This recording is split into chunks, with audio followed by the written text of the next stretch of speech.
In this lecture, we will discuss exercise 3.2. But before that, we will discuss the graphical method of solution of linear pair of equation. This means that जो linear pair of equation है उनका graphical method से हम कैसे solution निकाल सकते हैं. तो पहले हम जनरल एक लीनियर इक्वेशंस लिख लेते हैं, पेयर ऑफ लीनियर इक्वेशंस लिख लेते हैं. तो हम एक जनरल लिख लेते हैं ax1 plus b1y plus c1 equals to 0. और हम सेकेंड लीनियर इक्वेशन लिख लेते हैं ax2 plus b2y plus c2 equals to 0.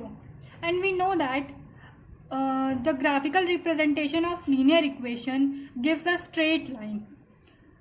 If we have two linear equations, this means that we have two lines. So three conditions are arises. Number one condition, they will intersect each other, or they will not intersect each other, they goes parallel. Or the third condition is that they will coincide with each other. I will make with black pen so you can easily differentiate between them. The first line I draw with this blue pen, and the second line is I will draw with this black pen. This means that we have two lines which are coincide with each other. This means that they will overlap with each other. I will name it. This indicates that the two lines intersect at one point, which means that we have a unique solution. We have a unique solution. In this condition, we see that there is no intersection. The two lines are goes parallel and never meet. Then in this case we get no solution. And in this case we see that the two lines are intersecting each other, which means they are overlapping each other. It means that it has infinite many solution.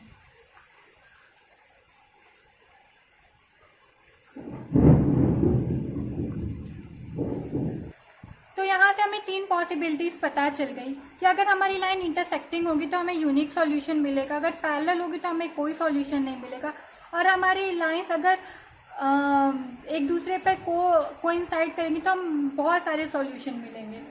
तो अब हमें ये जानना है कि कैसे हम linear equations को देख के ये पता लगा सकते हैं कि हमारी लाइन इंटरसेक्टिंग है या फिर पैरेलल है या फिर कोइंसाइड कर रही है. इसके लिए मैं आपको एक छोटा सा टेबल रिप्रेजेंट कर देती हूँ ताकि आपको याद करने में आसानी रहे कि कैसे हम बता कर सकते हैं सिर्फ लीनियर इक्वेशंस को देख के कि हमारा सॉल्यूशन और ग्राफ कैसा बनेगा. तो मैंने यहाँ पे टेबल बना लिया. अब देखते हैं, पहला रेशियो को कंपेयर करना है. अगर a1/a2 is not equals to b1/b2, इसका ग्राफिकल रिप्रेजेंटेशन हमें क्या मिलेगा, हमें इंटरसेक्टिंग लाइंस मिलेगी. इंटरसेक्टिंग लाइंस, इसका मतलब होता है कि हमें जो ग्राफ पे क्या रिप्रेजेंटेशन मिलेगा, हमें एग्जैक्टली एक ही सॉल्यूशन मिलेगा, एग्जैक्टली वन सॉल्यूशन. ब्रैकेट में यूनिक लिख दे रही हूँ. और कंसिस्टेंट या इनकंसिस्टेंट का सिंपली ये मतलब है, कोई भी जो गिवन पेयर्स कंसिस्टेंट तब कहलाएंगे जब उनके पास एट लीस्ट कम से कम एक सॉल्यूशन होना चाहिए. अगर उनके पास एक भी सॉल्यूशन नहीं है तो इसका मतलब वो सिस्टम क्या होगा, इनकंसिस्टेंट होगा. और यहाँ हम देख रहे हैं यहाँ हमें एक सॉल्यूशन मिल रहा है कम से कम, तो ये क्या होगा, ये किस में आएगा, ये सिस्टम कंसिस्टेंट में आएगा. अब हम दूसरा देख लेते हैं. दूसरे में हम देखते हैं, अगर a1/a2 is equals to b1/b2 equals to c1/c2, अगर हमारी इस कंडीशन को फॉलो करेगा लीनियर इक्वेशन तो हमें क्या मिलेगी, कोइंसिडेंट लाइन मिलेगी, मतलब ओवरलैपिंग लाइन मिलेगी. एक दूसरे पे वो पूरी तरह से लाइज कर जाएंगी, मतलब एक दूसरे को दोनों ढक देंगी. और इस कंडीशन में हमें क्या मिलेगा, इनफाइनाइट मैनी सॉल्यूशन मिलेगा, इनफाइनाइटली मैनी सॉल्यूशन. और इस कंडीशन में हमें सिस्टम कंसिस्टेंट मिलेगा क्योंकि इसमें हमें कम से कम एटलीस्ट एक सॉल्यूशन तो मिल रहा है. इसकी वजह से हमें ये सिस्टम क्या होगा, कंसिस्टेंट हो जाएगा। अब हम तीसरी कंडीशन देख लेते हैं। तीसरी कंडीशन में क्या है, अगर A1/A2 equals to B1/B2 which is not equals to C1/C2, तो इस कंडीशन में इसका ग्राफिकल रिप्रेजेंटेशन क्या होगा, हमें पैरेलल लाइंस मिलेगी, पैरेलल लाइंस मिलेगी हमें। और यहाँ पे हमें पैरेलल लाइंस मिलेंगी तो हम जानते हैं कि ये दोनों कभी नहीं मिलेगी, तो इस वजह से हमें नो सॉल्यूशन, एक भी सॉल्यूशन नहीं मिलेगा। और इस केस में जो हमारा सिस्टम होगा वो इनकंसिस्टेंट कहलाएगा, क्योंकि यहाँ हमें कोई भी सॉल्यूशन, एक भी सॉल्यूशन नहीं मिल रहा है। तो इस कंडीशन में हमारा जो सिस्टम होगा वो इनकंसिस्टेंट कहलाएगा। सॉरी मैं एन भूल गई, यहाँ ये हमारा सिस्टम इनकंसिस्टेंट कहलाएगा। तो बस आप इस टेबल को याद रखेंगे तो आप नेक्स्ट एक्सरसाइज 3.2 को सॉल्व कर लेंगे। बस आप ये रेशियोज याद रखिए, हमें इसका ग्राफिकल रिप्रेजेंटेशन कैसा मिलेगा और हमें सॉल्यूशन कितने कितने मिलेंगे। बस आप इन रेशियो को देख के ही बता देंगे कि हमारा ग्राफ कैसा होगा, हमें कितने सॉल्यूशन मिलेंगे। तो नेक्स्ट एक्सरसाइज की तरफ हम पढ़ते देख लेते हैं कि उसे कैसे सॉल्व करना है। तो ये एक्सरसाइज 3.2 का क्वेश्चन नंबर पहला है, from the pair of linear equation in the following problems and find their solution graphically. मतलब हमें पेयर ऑफ लीनियर इक्वेशन बनाना है जो हमें नीचे गिवन प्रॉब्लम है, और उनका सॉल्यूशन हमें ग्राफ के द्वारा, ग्राफ प्लॉट करके हमें उसका सॉल्यूशन निकालना है। तो देख लेते हैं इसका फर्स्ट पार्ट क्या है। इसमें लिखा है 10 students of class 10 took part in a mathematics quiz। जो 10 स्टूडेंट्स है क्लास 10 के, उन्होंने एक मैथमेटिक क्विज ऑर्गेनाइज हो रहा था, उसमें पार्ट लिया। और हमें दे रहा है if the number of girls is 4 more than the number of boys, find the number of boys and girls who took part in the quiz. तो इसमें जो लड़कियों की संख्या है वो चार ज़्यादा है नंबर ऑफ बॉयज़ से। बॉयज़ के कंपैरिजन में लड़कियों की संख्या वो 4 ज़्यादा है। और हमें क्या फाइंड आउट करना है, नंबर ऑफ बॉयज़ और नंबर ऑफ गर्ल्स हमें फाइंड आउट करना है। तो पहले हम इक्वेशंस बना लेते हैं, तो देखते हैं इक्वेशन क्या बनता है। तो हम क्या करते हैं, हम लेट कर लेते हैं, let number of girls x मान लेते हैं और नंबर ऑफ बॉयज़ हम मान लेते हैं y। तो हमें क्या पहला इक्वेशन क्या मिलेगा, 10 बच्चों ने मैथ क्विज में पार्टिसिपेट किया, तो स्टूडेंट्स क्या होंगे, या तो लड़का होगा या तो वो लड़की होगी। तो इसका मतलब क्या होगा, x + y = 10, मतलब x number of boys plus number of girls = 10। और दूसरी कंडीशन हमें क्या दी है कि जो लड़कियों की जो संख्या है, लड़कियों की जो संख्या है वो लड़कों से 4 मोर है, मतलब 4 ज़्यादा है। तो हमें दूसरा इक्वेशन ये मिल गया। इसको थोड़ा सिंप्लीफाई कर लेते तो हमें मिलेगा y - x - 4 = 0। अब इसको ग्राफिकली रिप्रेजेंट करने के लिए 2 पॉइंट्स हम लिख लेते हैं। तो एक को मैं इस साइड लिख लेती हूँ और दूसरे को मैं इस साइड लिख लेती हूँ और एक टेबल बना लेते हैं।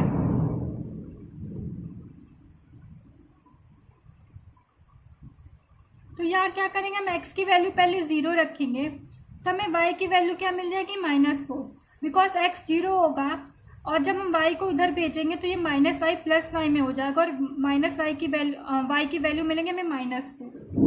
अब हम y की वैल्यू 0 रखते हैं तो x की वैल्यू क्या मिलेगी, हमें 4 मिलेगी। y पूरा 0 हो जाएगा और -4 को जब हम इक्वल्स टू के उस साइड भेजेंगे तो हमें मिलेगा 4। इसी तरह जब हम x की वैल्यू हम 0 रखेंगे तो हमें y की वैल्यू क्या मिलेगी, मान लीजिए x की वैल्यू मैं 0 रख ली तो हमें y की वैल्यू 10 मिली।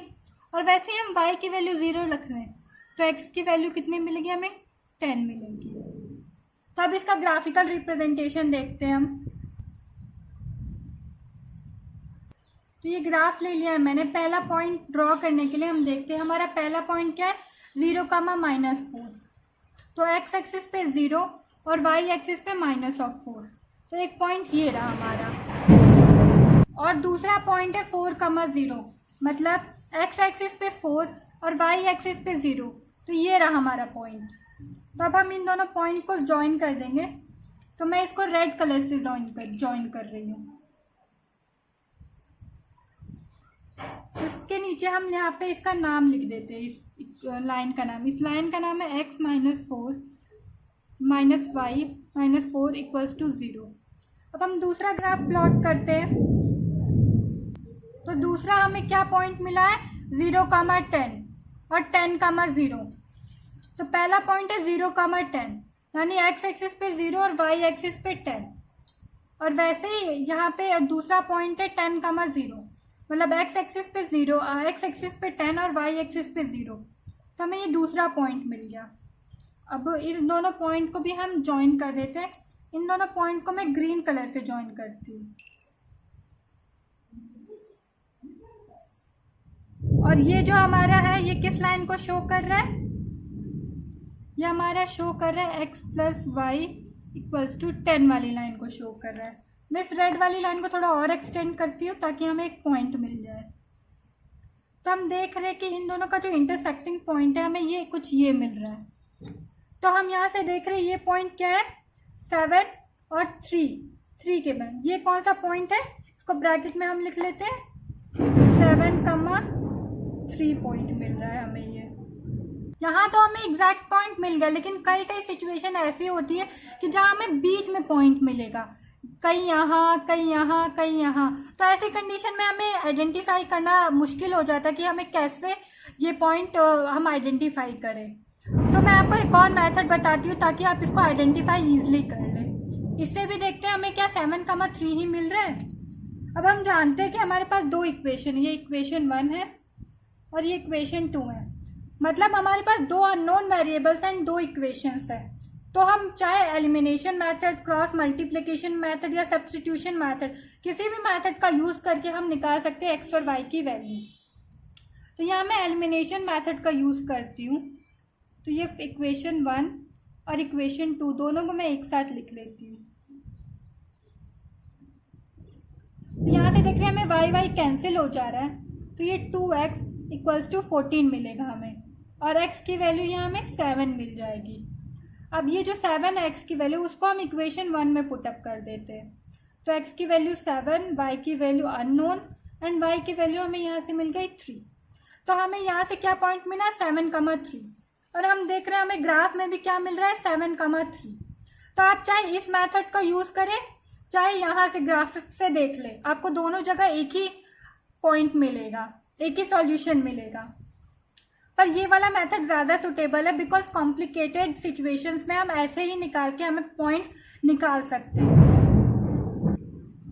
x की वैल्यू 7 है, इसका मतलब क्या हुआ, नंबर ऑफ गर्ल्स कितना है, 7 है, और नंबर ऑफ बॉयज़ कितने हैं, 3 है।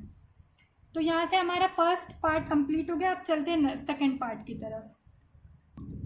तो सेकेंड पार्ट क्या है, 5 pencil and 7 pens together cost Rs 50, whereas 7 pencil and 5 pen cost together 46। मतलब 5 पेंसिल का दाम और 7 पेन का दाम हमें क्या 50 रुपये पड़ रहा है। whereas कॉस्ट, यार टी में भूल गई sorry, whereas 7 pencil and 5 pens together cost Rs 46, और 7 पेंसिल और 5 पेन का दाम 46 रुपीज़ है। तो हमें एक पेंसिल का और एक पेन का दाम हमें फाइंड आउट करना है। तो हम एज्यूम कर लेते हैं, let the cost of 1 pencil x rupees और cost of 1 pen equals to y rupees. तो हम देख रहे हैं कि वहाँ पे 5 पेंसिल और 7 पेन का दाम कितना है, मतलब 5x plus 7y equals to 50। उनका कॉस्ट 50 रुपये है, जबकि 7 पेंसिल यानी 7x प्लस 5y का हमें दाम कितना पड़ रहा है, 46 रुपीज़। अब हमने ये इक्वेशंस तो बना लिया, अब इसको ग्राफिकली प्लॉट करने के लिए हम x और y की कुछ वैल्यूज़ निकाल लेते हैं। तो यहाँ मैं छोटा सा टेबल बना देती हूँ। अब हम क्या करेंगे, पहले हम x की वैल्यू क्या रखेंगे, 4 रखते हैं। x की वैल्यू 4 रखेंगे तो 5 इंटू 4 कितना होता है? 20 होता है। 50 में से 20 माइनस होगा तो हमें क्या मिलेगा? 30। तो 7y इक्वल्स टू 30 और यहाँ से y की वैल्यू आ जाएगी 30/7, यानी कि ये कुछ आएगी हमारी ये आ जाएगी 4.28 आ जाएगी। तो हम इसे 4.3 के अप्रॉक्स लिख लेते हैं। तो 4.3 के अप्रॉक्स मैं लिख लेती हूँ और इसे 4 लिख लेती हूँ। अब हम क्या करते हैं, हम यहाँ पे x की y की वैल्यू 0 रखते हैं तो y 0 हो जाएगा। इसका मतलब 5x, y की वैल्यू हमने 0 रख दी तो इसका 5x इक्वल्स टू 50, यानी कि हमें ये मिल जाएगा कुछ 10 के अप्रॉक्स। 10 ही मिलेगा, हमें एग्जैक्ट वैल्यूज मिल जाएगी। अब हम यहाँ देखते हैं, यहाँ हम क्या करते हैं, यहाँ हम पहले रख लेते हैं x की वैल्यू 0 तो हमें y की वैल्यू क्या मिलेगी? y की वैल्यू मुझे x पूरा टर्म 0 हो जाएगा तो y की वैल्यू मिलेगी 56/5, यानी कि कुछ 9.2 मिलेगी। तो x की वैल्यू 0 और y की वैल्यू में 9.2 मिली। अब हम क्या करते हैं, हम रखते हैं y की वैल्यू 0 तो हमें x की वैल्यू क्या मिलेगी? ये 0 हो जाएगा तो हमें x की वैल्यू कुछ, y की वैल्यू मैंने 0 रखी तो हमें x की वैल्यू क्या मिलेगी? x मिलेगी 46/7, यानी हमें मिलेगी 6.57। हम इसको एक्सप्रॉस ले लेते हैं 6.6 के, तो मैं यहाँ 6.6 ले लेती हूँ। अब मैं इसको ग्राफिकली प्लॉट करती हूँ। ग्राफ ले लिया, अब चलिए इसको प्लॉट करते हैं। देखते हैं कि पहला हमें क्या मिल रहा है। पहला हमें मिल रहा है 4, -4.3, मतलब x एक्सिस पे 4 और y एक्सिस पे देखिए यहाँ 4 मिल रहा है। 3 और हम आगे लेंगे क्योंकि ये जो एक बॉक्स है ये 10 इक्वल पार्ट्स में डिवाइड हुआ तो इसका हर एक पार्ट हमें 0.1 देता है। तो ये हो जाएगा 4.1, 4.2, 4.3, ये वाला हमें पॉइंट मिलेगा। और इसी में दूसरा पॉइंट क्या है? 10,0, मतलब x एक्सिस पे 10 और y एक्सिस पे 0, तो हमें ये वाला पॉइंट मिलेगा। पहले मैं इसको ज्वाइन कर लेती हूँ, इसको मैं रेड कलर से ज्वाइन करती हूँ। इसको मैं पूरा यहाँ से यहाँ तक ज्वाइन कर देती हूँ। तो ये मैंने ज्वाइन कर दिया। तो ये वाला मैं इस लाइन का इक्वेशंस भी लिख देती हूँ ताकि आपको याद रहे कि हमने कौन सा वाला लाइन ज्वाइन किया है। तो ये 4x + 7y इक्वल्स टू 50 है, sorry 5x + 7y equals to 50 वाली लाइन है। दूसरी लाइन प्लॉट करते हैं। दूसरी लाइन है 0,9.2, यानी x एक्सिस पे 0 एंड y एक्सिस पे 9.2। तो 9 पॉइंट ये है, तो 9.1, 9.2। हम दो जो लाइन्स है, जो पतली पतली लाइन्स आपको दिख रही हैं, उस पर हम 2 लाइन्स ऊपर जाएंगे तो हमें एक पॉइंट ये मिल गया। और दूसरा पॉइंट क्या है? 6.6,0, यानी x एक्सिस पे 6.6 लेना है। तो ये 6.5 हमें थोड़ी सी ब्रॉडर लाइन में दिख रही है, थोड़ी सी मोटी लाइन में दिख रही है। और एक पॉइंट हम और आगे जाएंगे तो हमें 6.6 मिलेगा और y एक्सिस पे हमें 0 मिला है। अब हम क्या करेंगे, इन दोनों लाइन को ज्वाइन कर देंगे। तो मैं इन दोनों लाइन को ज्वाइन कर दे रही हूँ।